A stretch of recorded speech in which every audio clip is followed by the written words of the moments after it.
নমস্কাৰ পুনৰ এবাৰ স্বাগতম জনাইছোঁ আপোনালোকক মোৰ ইউটিউব চেনেল প্ৰিপাৰেশ্যন ফৰ এক্সামলৈ। মই এই ভিডিঅ'টো জাষ্ট ডিছকাশ্যনৰ কাৰণে বনাইছোঁ। আশা কৰোঁ আপোনালোকে কমেণ্ট ছেকশ্যনত আপোনালোকৰ বহুমূলীয়া মতামতসমূহ আগবঢ়াব। GTPGTৰ ৰিজাল্টৰ বাবে সকলোৱে অপেক্ষাৰত আৰু বহুতৰে মনত এটা প্ৰশ্ন উদয় হৈছে, কেতিয়া ৰিজাল্ট দিব, কেতিয়া ভেৰিফিকেশ্যনত মাতিব। আৰু মোৰ বোধেৰে কিছু আপোনালোকৰ যিটো মনত প্ৰশ্ন উদয় হৈ আছিল, বহুখিনিয়ে আপোনালোকে ইয়াৰ উত্তৰ পালে বুলি মই ভাবিছোঁ। যিহেতু আমাৰ মুখ্যমন্ত্ৰী মহোদয় কিছু সময় আগতে ফেচবুক লাইভত আহিছিল। তেখেতে কৈছে যে মে'ৰ ফাৰ্ষ্ট উইকত বা ফাৰ্ষ্ট হাফত ৰিজাল্ট দিব আৰু তাৰপিছতে ভেৰিফিকেশ্যন প্ৰক্ৰিয়া আৰম্ভ হ'ব, ডকুমেণ্ট ভেৰিফিকেশ্যন। আৰু গৈ অক্টোবৰত সকলোৰে, অকল GTPGTৰ ক্ষেত্ৰত বুলি নহয়, হয়তো LP UPৰ হওক বা ADADৰ হওক, এইটো বিশেষ ক'ব নোৱাৰিম বাৰু। কিছুমানে 10 মে'ত বুলি কৈ আছে, মানে এপইণ্টমেণ্ট কৈছিলে ADAD কিবা। মুঠতে GTPGTৰ 10 অক্টোবৰত এপইণ্টমেণ্ট দিয়াৰ কথা তেখেতে আমাক অৱগত কৰিলে। এপইণ্টমেণ্ট দিয়াৰ কথাটো তেখেতে ক'লে যিহেতু। এতিয়া অৱশ্যে জুলাইৰ পিছত এপইণ্টমেণ্ট হ'লে চৰকাৰী পক্ষৰ কিছু লাভ হয়, কাৰণ ইনক্ৰিমেণ্ট এটা দিব নালাগে। আৰু এনেকুৱা এটা নিয়ম আছে যে ইনক্ৰিমেণ্ট এটা পাব লাগিলে মিনিমাম 3 মান্থ এটা কমপ্লিট হ'ব লাগিব, মানে ছাৰ্ভিচ এক্সপিৰিয়েঞ্চ হ'ব লাগিব। গতিকে মে'ত দিলেও জুন জুলাই মে'ত দিলেও ইনক্ৰিমেণ্টটো হয়তো মোৰ বোধেৰে কৰ্মচাৰীসকলে নাপালে হয়, মানে যিখিনি কেণ্ডিডেটে মানে জইন কৰিলে হয় তেখেতসকলে নাপালে হয়। আৰু যা নহওক, সেইটো পিছৰ কথা। সকলোৰে ভাল ৰিজাল্ট এটা আহক, সেইটো মই আশা কৰিছোঁ। এতিয়া কথাটো কি হ'ল, ভেৰিফিকেশ্যন যিখিনি চিলেক্ট হোৱাৰ পিছত যিখিনিক ভেৰিফিকেশ্যনত মাতিব, এতিয়া বহুতৰে মনত এটা প্ৰশ্ন উদয় হৈ আছে।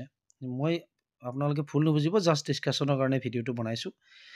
হয়তো অজানিতে ভুল ভ্ৰান্তি হৈ যাব পাৰে, তাৰ কাৰণে মই আগতীয়াকৈ আপোনালোকৰ ওচৰত মই ক্ষমা প্ৰাৰ্থী, আপোনালোকৰ মাজৰে এজন বুলি ক্ষমা কৰি দিব। এতিয়া 1:2কে হ'ব নে 1:1কে হ'ব সকলোৱে কৈছে, কিন্তু চাওক আপোনালোকে এটা কথাই জানি থ'ব, লাষ্টত গৈ 1:1 হ'বই লাগিব। সেইটো একদম কম্পালচৰি, সকলোৱে জানে। সেইটো আৰু মই ক'বলগীয়া কথা নহয়, কাৰণ এটা পষ্টত এজনে পাব, সেইটো আমি সকলোৱে জানো। কিন্তু এতিয়া ভেৰিফিকেশ্যন নোহোৱাকৈ, আমাৰ যিটো ভেৰিফিকেশ্যন প্ৰচেছ আছে, ভেৰিফিকেশ্যন নোহোৱাকৈ যদি 1:1 মানে প্ৰভিজনেল যিখন মেৰিট লিষ্ট, মানে প্ৰভিজনেলে বুলি ক'ব লাগিব, ফাইনেল আমি কেনেকৈ ক'ম, ফাইনেল বুলি ক'ব নোৱাৰিম, কাৰণ প্ৰভিজনেল মেৰিট লিষ্টে বুলি ক'ব লাগিব। যদি ভেৰিফিকেশ্যনৰ কাৰণ বহুতৰে ডকুমেণ্টছৰ বিসংগতি থাকিব পাৰে, কিছুমানৰ ক্ৰাইটেৰিয়া নিমিলিব পাৰে, তেনে ক্ষেত্ৰত সেইখন পুনৰ চেঞ্জ হ'ব। গতিকে 1:2কে যদি মাতে, তাতে এটা পষ্টৰ এগেইনষ্টে দুজনকৈ থাকিব, আৰু কমচে কম 10% 20% সেই লিষ্টখনৰ পৰা নিশ্চয় আউট হ'ব, কেঞ্চেল হ'ব। বিভিন্ন, এইটো অকল ভুৱা বুলি কোৱা নাই, কিছুমানৰ এডভাৰটাইজমেণ্টৰ ক্ৰাইটেৰিয়া নিমিলিব পাৰে, ধৰক ষ্ট্ৰীম নিমিলিব পাৰে। আৰ্টছ ছায়েন্সৰ ক্ষেত্ৰত কিছুমান ছায়েন্স গ্ৰেজুৱেট আৰ্টছত কৰা আছে, যদি ছাবজেক্টটো নাথাকে, সেইটো আৰু মই পুৰণা কথাক ৰিপিট কৰিব খোজা নাই। ৱেষ্ট বেংগল BEdৰ কথা কৈ আছে, অফ কেম্পাছৰ, ৱেষ্ট বেংগল বুলি নহয়, অফ কেম্পাছ BEdৰ কথা কৈ আছে। আৰু বিভিন্ন ধৰক কিছুমান এপিয়াৰিং আছিলে, BEd হওক, মাষ্টাৰ ডিগ্ৰী হওক, যিখিনি আছিলে। গতিকে তেনে ক্ষেত্ৰত কোনোবা এজন যদি এই যদি আপোনালোকৰ মতে ভাবোঁ বা 1:1 বনায়, গতিকে 1:1ত চিলেক্ট হোৱাও বহুকেইজন হয়তো আউট হৈ যাব পাৰে। তেনে ক্ষেত্ৰত কিন্তু পুনৰ এটা টাইম পিৰিয়ডৰ পিছত, ভেৰিফিকেশ্যন হৈ যোৱাৰ পিছত আৰু এখন মেৰিট লিষ্ট ওলাব, যদি 1:1কে দিয়ে, মানে নেক্সট আৰু এখন ওলাব। সেইখনত কিন্তু আকৌ এই কেঞ্চেল হোৱাৰ বিপৰীতে, ধৰক 200জন কেঞ্চেল হৈ গ'ল, 300জন কেঞ্চেল হৈ গ'ল, তেতিয়াহ'লে আৰু অল ছাবজেক্ট মিলাই বহুতেই হ'ব, GTPGT মিলাই, তেতিয়া পুনৰ তেখেতসকলৰ মানে তলৰ যিটো নম্বৰ ৰেংক যিটো পাইছে, তেখেতসকলক পুনৰ নতুন লিষ্টখনত এণ্ট্ৰি কৰাব লাগিব। তেখেতসকলে ইয়াতে স্থান পাব নতুন লিষ্টখনত। এতিয়া নতুন লিষ্টখনত যিখিনিয়ে স্থান পালে, তেখেতসকলৰতো ভেৰিফিকেশ্যন হোৱা নাই, কাৰণ 1:1ত যিখিনিক মাতিছিলে তাৰ পৰাহে হ'ল। গতিকে এই নতুনকৈ স্থান পোৱাসকলৰ যে গোটেইখিনিয়ে যে জেনুইন কেণ্ডিডেট হ'ব, তাৰো কোনো মানে নাই। গতিকে তাৰ পৰা আৰু হয়তো মাইনাছ হ'ব পাৰে, নেক্সট আকৌ সোমাব। গতিকে তেনেকৈ হ'লেতো প্ৰচেছটো লেংৰি হৈ যাব, কাৰণ এইটো ৰিক্ৰুইটমেণ্ট এক্সাম যিহেতু, পষ্টকেইটা ফিল আপ কৰিবই লাগিব। গতিকে লিষ্ট নেক্সট নেক্সট এনেকৈ যেতিয়ালৈকে পোষ্ট ফিল আপ নহয় লিষ্ট ওলাবই লাগিব। গতিকে 1:2 দিলে যিহেতু ধেৰ কেণ্ডিডেট সোমাই যাব, দুগুণ ল'ব পোষ্টৰ এগেইনষ্টে, তেতিয়া সেই গোটেই 1:2 কেণ্ডিডেটৰ যদি ভেৰিফিকেশ্যনটো হৈ যায় তেতিয়া, আৰু আমি এইটোও জানো 1:2কে দিলে কাট অফ কিছু কমিব। এতিয়া কমিলে সেইটোত আমি মানে সন্তোষজনক বুলি ক'ব নোৱাৰি, কাৰণ 1:1খনত গৈ গৈ কাট অফ কিছু হাই হ'ব, সেইটো আপোনালোকে সকলোৱে জানে। এতিয়া 1:2কে দিলে যিখিনি কেণ্ডিডেটে ভেৰিফিকেশ্যনত অৱতীৰ্ণ হ'ব, ডকুমেণ্ট ভেৰিফিকেশ্যন কৰিব, তাৰ পৰা হয়তো এটা পোষ্টৰ এগেইনষ্টে এজনকে পাব লাগে, এজনকে পোৱাৰ পিছতো দুগুণ নহ'লেও কিছু যিহেতু কেঞ্চেল হ'ব 1:2ৰ পৰা, কিছুমান কেণ্ডিডেট ৰৈ যাব। ঠিক আছে, কিছুমান কেণ্ডিডেট ৱেইটিঙত থকাৰ দৰে থাকিব। কাৰণ মই ৱেইটিং বুলি এই কাৰণে কৈছোঁ, কাৰণ যিহেতু আমাৰ 1:1 দিলে যে সকলোৱে যে যাব সেই পোষ্টকেইটাত জইন কৰিব, সেইটো মোৰ বোধেৰে তেনেকুৱা নহ'ব চাগে।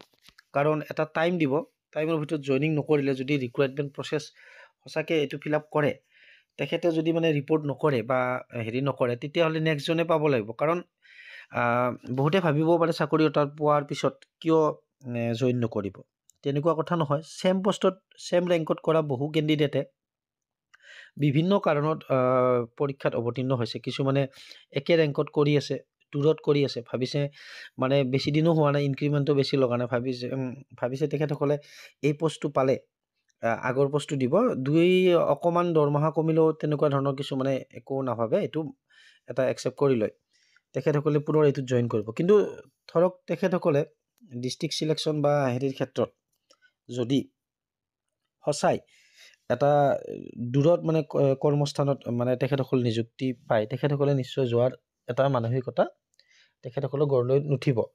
আৰু মই যিহেতু দূৰৰ কথা ক'লোঁ, লিষ্টত নাম অহাৰ লগে লগে গম নাপায় ক'ত ক'ত পৰিব, পিছত গৈ হয়তো হ'ব পাৰে।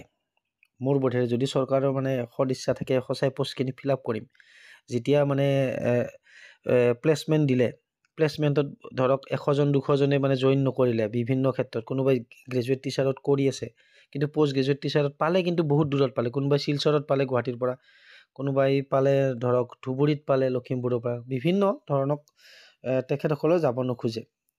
যদি নাযায় বা কিছুমানৰ ইনক্ৰিমেণ্টে বাঢ়ি গৈছে, জাষ্ট এক্সপিৰিয়েঞ্চৰ কাৰণে দিছিলে, গতিকে তেনে ক্ষেত্ৰত কিন্তু দেৰিকৈ হ'লেও মোৰ বোধেৰে এই পোষ্টকেইটা ফিল আপ কৰাৰ কিছু এটা যোজা চলাব যেন লাগে, যদি মানে সদিচ্ছা থাকে। নহ'লে এইটো আকৌ নেক্সট এক্সামত প্লাছ হৈ যাব, ভেকেঞ্চি মানে ৰৈ যাব। আৰু ইয়াতে বহু ক্ষেত্ৰত যিহেতু গ্ৰেজুৱেট টিচাৰ, পষ্ট গ্ৰেজুৱেট টিচাৰত এজন কেণ্ডিডেটেই মানে দুটা এক্সামত অৱতীৰ্ণ হৈছিলে, 2টা নম্বৰত যদি ভাল ৰেংক এটা পাইছে, নিশ্চয় তেখেতসকলে ইয়াতে অট'মেটিকেলি বুলি মই নকওঁ, নিশ্চয় GTৰ পৰা তেখেতসকলে PGTত মানে চুজ কৰিব, যদি তেখেতৰ মন পচন্দৰ হয়। প্লেচমেণ্টটো বহুত নিৰ্ভৰ কৰে, গতিকে এইটো মই ক'ব নোৱাৰোঁ। হয়তো PGTটো বাদ দি GTটো হ'ব পাৰে, যদি ঘৰৰ ওচৰতে পায়। গতিকে আমি অকল চেলাৰীৰ কথা ক'লে নহ'ব, যে চেলাৰীটো কোনটো বেছি কোনটো হেৰি, সেইটো ক'লে নহ'ব। কিন্তু তেখেতৰ পষ্টটো মানে ভেকেণ্ট হৈ যাব, এটা মানে তেখেতৰ নামটো উইথড্ৰ কৰাৰ পৰা নেক্সট আৰু এজন সোমাই যাব। এতিয়া বহুতে এটা কৈ আছে, মই কৈছোঁ এইটো কনফাৰ্ম নহয়, ময়ো ক'ব নোৱাৰোঁ। বহুতে কৈ আছে যে 2টাত চিলেক্ট হ'লে অট'মেটিকেলি মানে কি আছিল, গ্ৰেজুৱেট টিচাৰৰ পৰা নামটো কটা যায়, পষ্ট গ্ৰেজুৱেট টিচাৰত মানে তেখেতৰ চুজ হ'ব, মানে চিলেক্ট হ'ব। গতিকে ঠিক তেনেকুৱা হ'ব নালাগে দেখোন, কাৰণ এইটো যিহেতু ছেপাৰেট পোষ্ট। আপোনালোকৰ মতামতখিনি জনাব। আৰু মোৰ বোধেৰে 1:2কে হ'ব যেন পাইছোঁ, কাৰণ 1:1 হ'ব, শেষত হ'ব। কাৰণ 1:1কে মাতিলে ইয়াৰে 30% মানে কেঞ্চেল হ'ব, ক্ৰাইটেৰিয়া নিমিলে, বিভিন্ন ডকুমেণ্ট ভেৰিফিকেশ্যনৰ 100%। এইটো আপোনালোকে ভাবিব পাৰে যে আপুনি ক'ত গম পালে, সেইটো কথা নহয়। আপোনালোকৰ এটা আইডিয়া কৰিব পৰা ক্ষমতা আছে, সকলোৰে আছে, কাৰণ 1-2জন হ'লেও হ'ব নেক্সট, গতিকে আৰু এখন লিষ্ট উলিয়াবই লাগিব। গতিকে তেনে ক্ষেত্ৰত এইটো এটা প্ৰচেছটো অলপ খুব মন কৰিবলগীয়া প্ৰচেছ হ'ব। যা হওক, সকলোৱে ভাল ৰিজাল্টটো পাওক। 10 অক্টোবৰত মেক্সিমামেই এপইণ্টমেণ্ট পাওক আৰু ভাল ৰিজাল্ট এটা আহক। মে'ৰ প্ৰথম সপ্তাহত মাজত প্ৰায় 1.5 মাহ বাকী। তাৰপাছত আপোনালোকে বহাগৰ এই সুন্দৰ সময়তে ৰিজাল্টটো পাব। তাৰপিছত ভেৰিফিকেশ্যন প্ৰক্ৰিয়া আৰম্ভ হ'ব। আৰু কাট অফৰ ক্ষেত্ৰত কাট অফটো আচলতে ভাবিব নোৱাৰা, কাৰণ ছ'চিয়েল মিডিয়া হওক বা গ্ৰুপত বিভিন্ন কেণ্ডিডেট আছে গ্ৰুপৰ বাহিৰত এক্টিভ নহয়, আৰু কিছুমান এনেকুৱা ধৰণৰ কেণ্ডিডেট আছে মানে এতিয়ালৈকে OMR চেক কৰা নাই, যি হয় দেখা যাব সময়ত। ঠিক তেনেকুৱা ধৰণৰো কিছুমান আছে বহুত, কিন্তু কিছুমান কিন্তু গ্ৰুপত এড হৈ আছে বিভিন্ন গ্ৰুপবিলাকত, কিন্তু মানে পোলবিলাকত ভাগ লোৱা নাই বা নিজৰ মতামতটো প্ৰকাশ কৰা নাই। তেনেকুৱা কেণ্ডিডেট বহুত আছে, আৰু বহুতৰ বেয়া হোৱাৰ কাৰণে নিজে জানে যে কিবা এটা নম্বৰ কম পাব, সেইকাৰণে কিছুমানে চেক কৰা নাই। গতিকে কাট অফ কিছু ছাবজেক্ট ৱাইজ হাই যাব, কিছু কম যাব। সেইটোৱে এটা মেইন বিষয় হৈ গৈছে এতিয়া, কাট অফ কিমান যাব। গতিকে এইটো যিহেতু ভেৰিফিকেশ্যনৰ ওপৰত আমি ডিছকাশ্যনৰ কাৰণে বনালোঁ ভিডিঅ'টো, আপোনালোকৰ মতামতখিনি আগবঢ়াবচোন। কোনে কি মতামত আগবঢ়ায় নিশ্চয় কমেণ্ট ছেকশ্যন জনাব। আৰু মই পুনৰ এবাৰ কৈছোঁ, হয়তো মোৰ কিবা ভুলভ্ৰান্তি হ'ব পাৰে, আপোনালোকৰ মাজৰে এজন বুলি ক্ষমা কৰি দিব। ভিডিঅ'টো শেষলৈকে ধৈৰ্য ধৰি চোৱাৰ বাবে আপোনালোক সকলোলৈকে মই ধন্যবাদ জ্ঞাপন কৰিছোঁ।